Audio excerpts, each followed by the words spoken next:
From Illinois Public Media News, this is 2 in 7 Today. I'm Kimberly Schofield. It's Monday, December 22nd. Coming up, will a new aid package for farmers go far enough? In a year when tariffs have affected sales of Illinois soybeans, there are major warning signs. That story in just a few minutes, but first, these headlines. Police are looking for the person who caused a wrong-way collision in Urbana over the weekend that killed a pedestrian and injured a police officer.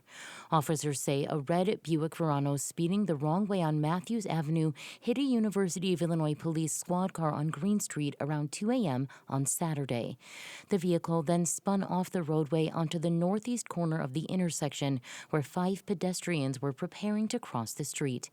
An officer and a pedestrian were taken to the hospital. The pedestrian died from their injuries later on Saturday.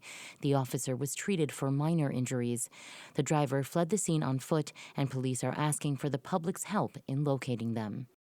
A new Illinois law will help families see how affordable each state college is and whether the cost is worth it. IPM's Emily Hayes has more. The law takes effect in January. It requires the state to publish an annual dashboard for Illinois universities and community colleges. It will list the cost of attendance, on and off-campus housing prices, and student retention and graduation rates. Robin Staines is the president of the nonpartisan education nonprofit Advance Illinois. She says the dashboard will be similar to the annual Illinois report card on K-12 schools. Everybody knows when it's going to come out. They know the information that's in there, and everybody pays a lot of attention to it. I think it'll be really nice for there to be something like that in higher ed, where we really give it the attention that it deserves. The state will publish its first higher education dashboard in March 2027. I'm Emily Hayes with IPM News. Local bus service could expand in Champaign-Urbana after state lawmakers passed a bill recently to invest millions of dollars in public transit across the state. IPM's Arjun Tucker has more. Downstate transit agencies are receiving $130 million from the state to balance their budgets and avoid having to cut service. Carl Gannat is the managing director of the Champaign-Urbana Mass Transit District. He says thanks to that funding, the agency can continue planning a new bus route to reach the Carl Medical Facility on Curtis Road and Mattis Avenue in southwest Champaign. And he says the MTD also wants to improve service on some of its existing routes. Instead of a bus coming every 30 minutes, maybe it comes every 20 minutes or every 15 minutes, something like that. So it's a more robust, frequent service for the passengers. But those are going to be down the road. Lawmakers adjusted several funding sources for the bill. That includes redirecting motor fuel sales tax revenue to support public transit. I'm Arjun Tucker, IPM News. Scientists at Kansas State University say bison could play a role in controlling aggressive evergreens that are spreading on the Great Plains. Sidney Noble worked on the research as a doctoral student.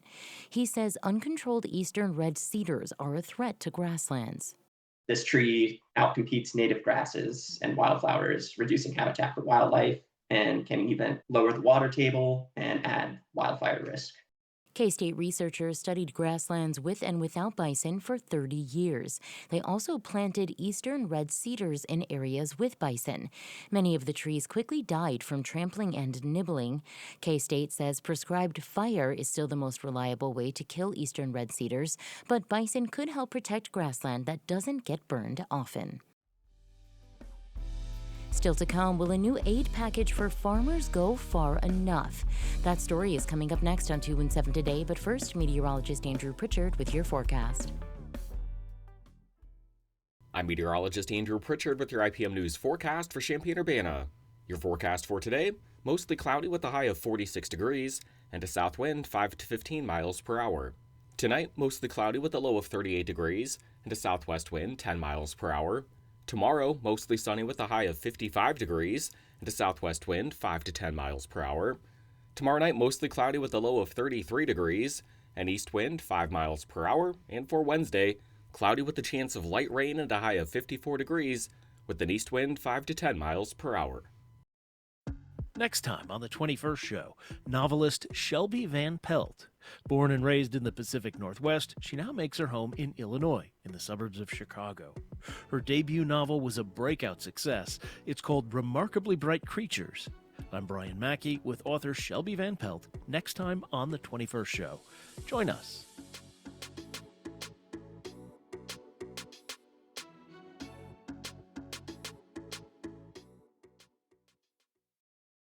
You're listening to 217 Today. I'm Kimberly Schofield.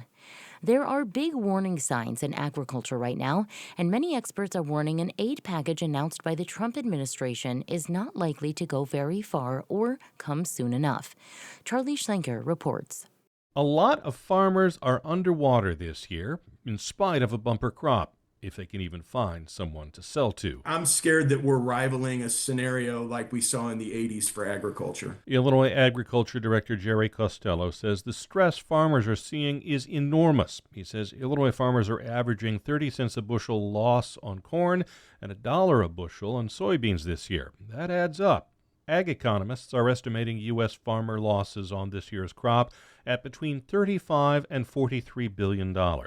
Costello blames mostly the president's tariff policies. It's beyond logic where we are in the trade wars that we're having with so many different countries. Costello says he could have understood strategic limited tariffs as a tool to get to an agreement, but not this. It's scary as hell to think about where we're at and how widespread this is. For perspective, Costello says, Illinois has around $8.7 billion in agricultural exports per year. 80% of that goes to Canada, Mexico, and China, all places on which the federal administration has imposed tariffs. And that's not adding everything in. I mean, you can't talk about affordable housing and be in a trade war with Canada, which is a huge lumber producer and supplier for the U.S. It's not just tariffs hitting the ag sector. Here's Illinois Farm Bureau President Philip Nelson. We've got the same prices if you adjust to inflation as we had in 1974, but our input costs have quadrupled in that same time period. Nelson says the only input price that has gone down is the cost of diesel fuel. You got 4 seed companies that control about 80% of the seed market. You got 4 meat packers that control over 80% of the meat packing capacity. And you got about 4 fertilizer companies that do about 80% of the business worldwide. Nelson says he is pleased Congress is looking at the lack of functional markets on inputs. To have better transparency in those markets so that they work and they don't just get set by the big 4, take it or leave it. Farm Bureau President Philip Nelson and Ag Director Jerry Costello agree interest rates are still high as well. And as the old Pete Seeger song goes, farmers need a functional bridge until they can sell the crop. Oh, the farmer is the man, the farmer is the man, lives on credit till the fall. Then they take him by the hand and they lead him from the land, and the middleman's the one who gets it all. Catherine Bertini is a former Assistant Secretary of Agriculture and is now a Distinguished Fellow of Global Food and Agriculture at the Chicago Council on Global Affairs. Bertini says farmers are increasingly having to shop around. It's hard to find a bank sometimes that will want to lend to agriculture interests. Bertini says the present crunch is mostly caused by tariff policies, yet farmers have always been subject to cycles. And then all of a sudden, boom, markets got pulled out from under them. So what do? In the past, sometimes crops were sent abroad. That's the rationale behind the World Food Program, to deal with surpluses. But the U.S. administration isn't doing much overseas. But that could be an avenue for at least some, but it's obviously not one that is explored and not fast enough for those crops not to spoil. What the U.S. administration has done is propose $12 billion in aid, most of it for corn and soybean farmers. First, there's a question about the timeliness of that. Bertini says the administration has yet to put out details on how farmers apply and get the money. Then the money is supposed to be available by the end of February. So that's still quite a delay for guys and women that owe money for various reasons and didn't get to sell their crops. It may not be a matter of will, but of logistics and paperwork processing, but Illinois Farm Bureau President Philip Nelson says he hopes it doesn't take that long. He says moving that up by even a month would help.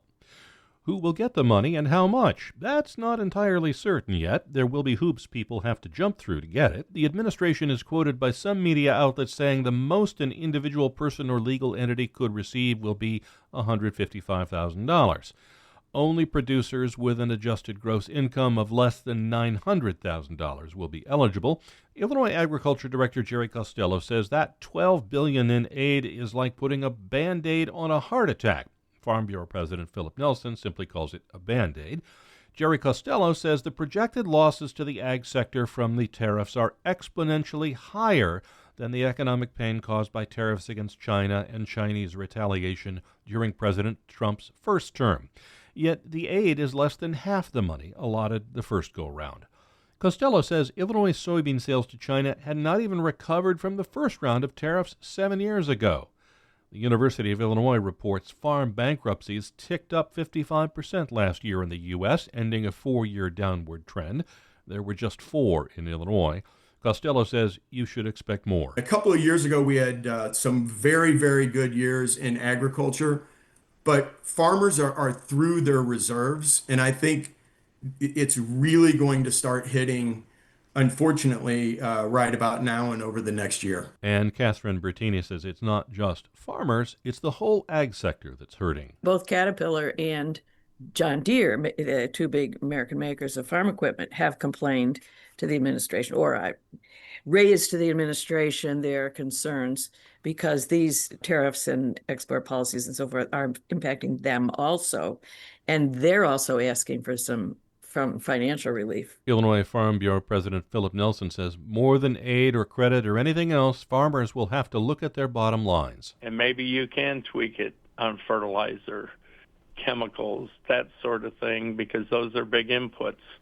But I think at the end of the day, we hope that some of these markets will start opening up, and it will be reflected in the prices and improve the bottom line. Nelson says you have to give President Trump's trade policies a chance, but the administration can't let it go on a couple years.